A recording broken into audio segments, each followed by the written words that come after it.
तो दोस्तों आज हम फिर से आपके लिए लेकर आए हैं देश दुनिया की सभी ताजा बड़ी खबरें। फटाफट एक एक कर विस्तार से आपको बताएंगे, तो वीडियो को अंत तक जरूर देखें।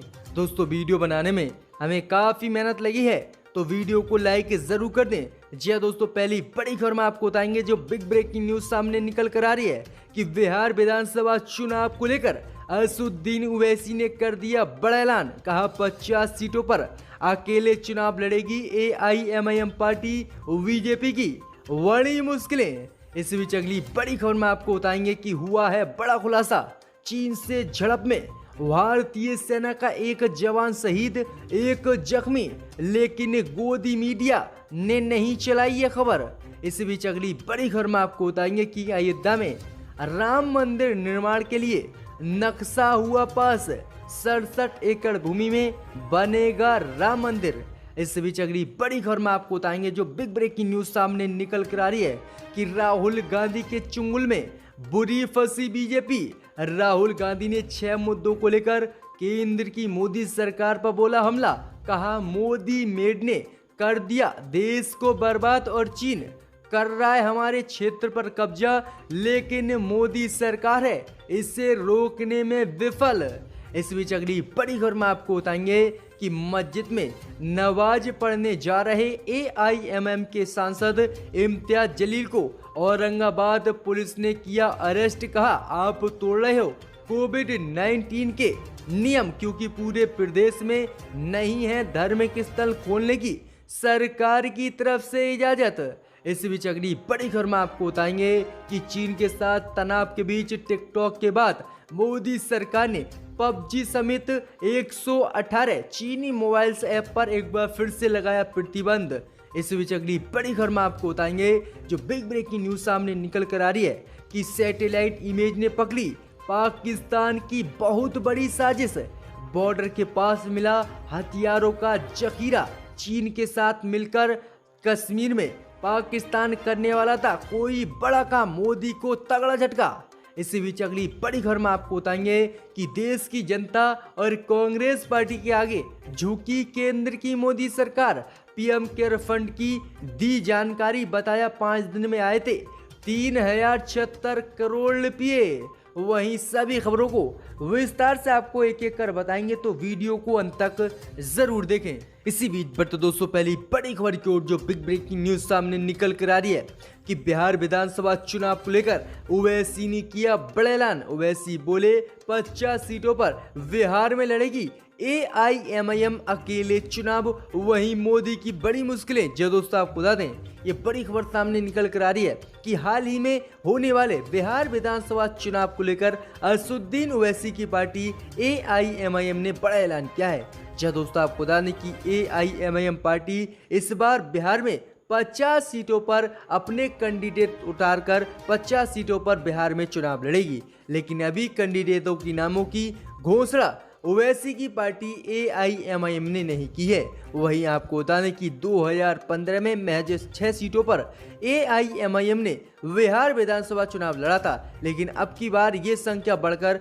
50 हो गई है। वहीं आपको बता दें कि एआईएमआईएम के बिहार प्रदेश अध्यक्ष अख्तरुल इमाम ने मंगलवार को 18 और सीटों पर उम्मीदवार उतारने का ऐलान किया है। इससे पहले 10 जून को 32 सीटों पर चुनाव लड़ने की एआईएमआईएम ने बिहार में घोषणा कर दी थी, और अब इस तरह ओवैसी की पार्टी 50 विधानसभा सीटों के नामों का ऐलान कर दिया है, लेकिन ज्यादातर सीटें मुस्लिम बहुल इलाके की हैं। तो आपको बता दें कि बिहार के चुनाव की रणनीति में ओवैसी की एंट्री हो गई है और 50 सीटों पर बिहार में ओवैसी चुनाव लड़ेंगे।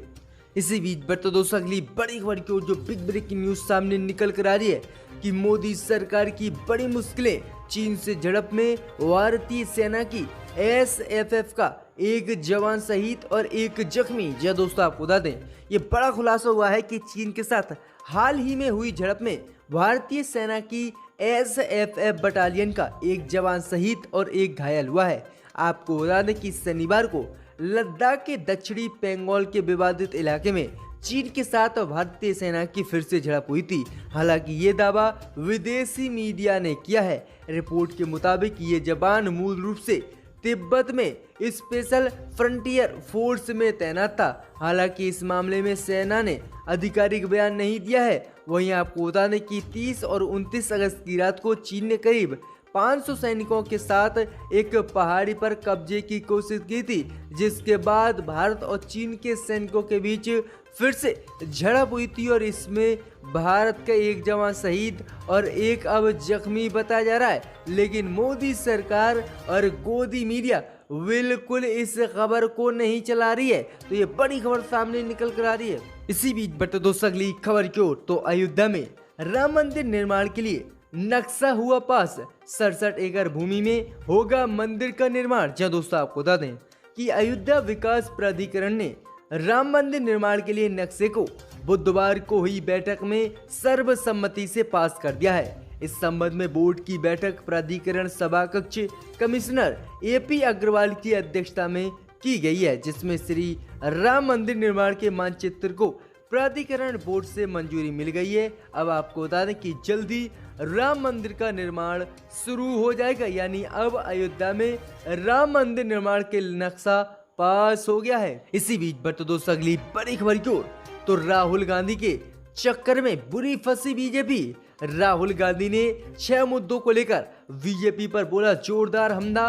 कहा मोदी मेड ने देश की अर्थव्यवस्था को कर दिया तबाह। जहाँ दोस्तों आपको बता दें कि देश में ऐतिहासिक GDP गिरावट और लद्दाख में चीन के साथ लगातार बने हुए तनाव के बीच राहुल गांधी ने एक बार फिर से केंद्र की मोदी सरकार पर हमला बोला है। राहुल गांधी ने देश की जनता के 6 मुद्दे उठाते हुए मोदी सरकार को बुरा फांस दिया है। जी दोस्तों आपको बता दें कि राहुल गांधी ने अपने ट्वीट में लिखा है कि भारत मोदी मेड के चलते तबाह हो गया है। आगे राहुल गांधी ने कहा है कि ऐतिहासिक GDP गिरावट और 45 सालों में सबसे ज्यादा बेरोजगारी मोदी राज्य में और मोदी मेड में आई है।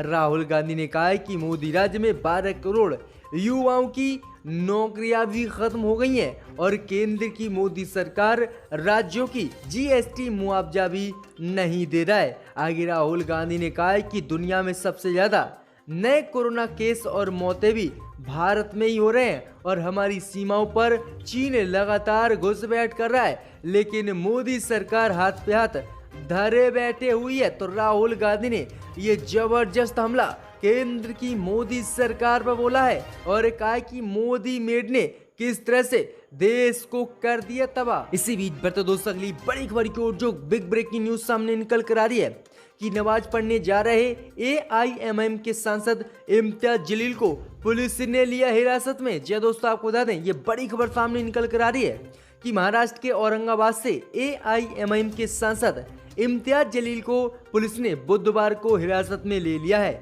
अधिकारियों ने बताया है कि सांसद इम्तियाज जलील कोरोना के प्रतिबंधों को तोड़ते हुए एक मस्जिद में नमाज अदा करने जा रहे थे। वहीं आपको बता दें कि स्थानीय सांसद और पार्टी के राज्य इकाई के अध्यक्ष इम्तियाज जलील ने पिछले सप्ताह कहा था कि अगर केंद्र की मोदी सरकार और महाराष्ट्र की राज्य सरकार को सभी धार्मिक स्थल खोलने चाहिए और उन्होंने कहा अगर वह ऐसा नहीं करती है तो वह सड़कों पर ही नमाज अदा करेंगे। तो वहीं आपको बता दें कि इम्तियाज जलील शाहगंज मस्जिद में नमाज पढ़ने जा रहे थे, लेकिन महाराष्ट्र में सभी धार्मिक स्थलों को खोलने की अभी इजाजत नहीं दी गई है और इसीलिए पुलिस ने इम्तियाज जलील को गिरफ्तार कर लिया है और कहा कि आप कोरोना महामारी के प्रतिबंधों को तोड़ रहे हैं। तो ये बड़ी खबर सामने निकल कर आ रही है कि AIMIM के दूसरे सांसद इम्तियाज जलील को मुंबई पुलिस ने गिरफ्तार कर लिया है।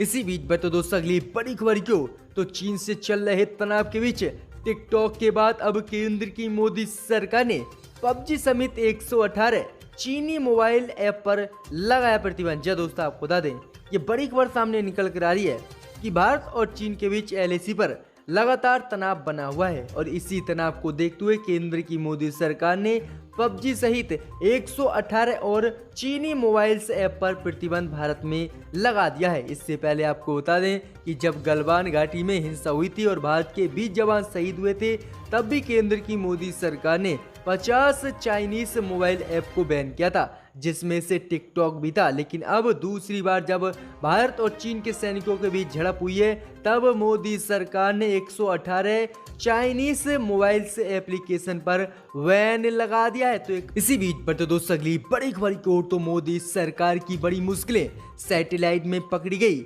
पाकिस्तान की बहुत बड़ी साजिश, बॉर्डर के पास मिला हथियारों का जखीरा। जो दोस्तों आपको बता दें, ये बिग ब्रेकिंग न्यूज सामने निकल कर आ रही है कि एक तरफ भारत की चीन से लगातार एलएसी पर स्थिति गंभीरपूर्ण बनी हुई है, तो वहीं चीन के मित्र देश पाकिस्तान ने भी भारत के खिलाफ कश्मीर में एक बड़ी साजिश रची है। लेकिन भारतीय सैटेलाइट की पकड़ में ये साजिश जो है पाकिस्तान की आ गई है। जी दोस्तों आपको बता दें कि सरहद के पास भारतीय फौज ने हथियारों, गोला बारूद की एक बड़ी खेप बरामद की है। हथियारों की तादाद देखकर ये बात स्पष्ट है कि पाकिस्तान कश्मीर या फिर चीन के साथ कुछ न कुछ भारत में करने वाला था। लेकिन भारतीय सेना की चिनार कोर रेजिमेंट ने सैटेलाइट के जरिए ली गई तस्वीर को सार्वजनिक किया, जिसमें पाकिस्तान की ये साजिश सामने निकल कर आई और बॉर्डर के पास बड़ी तादाद में हथियारों का जखीरा मिला है। तो किस तरह से चीन का मित्र देश पाकिस्तान भी भारत पर हमले की तैयारी में है और दोनों ही देश मिलकर भारत की जमीन को हड़पना चाहते हैं। इसी बीच पर तो दोस्तों अगली बड़ी खबर की ओर, तो पीएम केयर फंड में 5 दिन में आए 3076 करोड़ रुपए। कांग्रेस ने पूछा दानदाताओं के नाम और बताए मोदी सरकार। जी दोस्तों आपको बता दें कि केंद्र की मोदी सरकार से पीएम केयर फंड को लेकर विपक्ष लगातार पूछ रहा था कि इसमें कितना पैसा आया है और कितना पैसा मोदी सरकार ने खर्च किया है। लेकिन प्रधानमंत्री मोदी ने इसकी जानकारी देने से साफ इनकार कर दिया।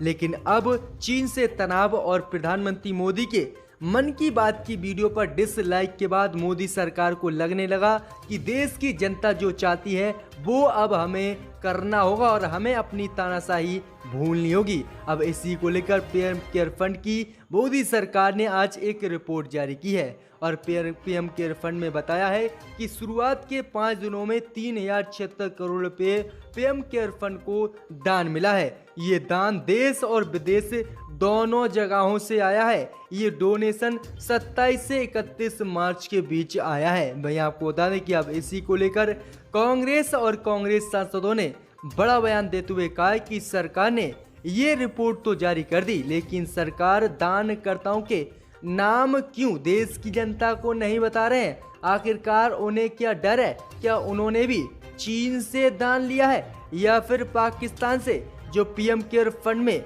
उनके नाम बताने से मोदी सरकार डर रही है? तो जोरदार हमला कांग्रेस की तरफ से बोला भी गया है और मोदी सरकार ने अब पीएम केयर फंड को लेकर जानकारी भी जारी कर दी। इसी बीच पर दोस्तों अगली बड़ी खबर की ओर, तो योगी राज में यूपी के थाने बने दलितों पर अत्याचार के अड्डे।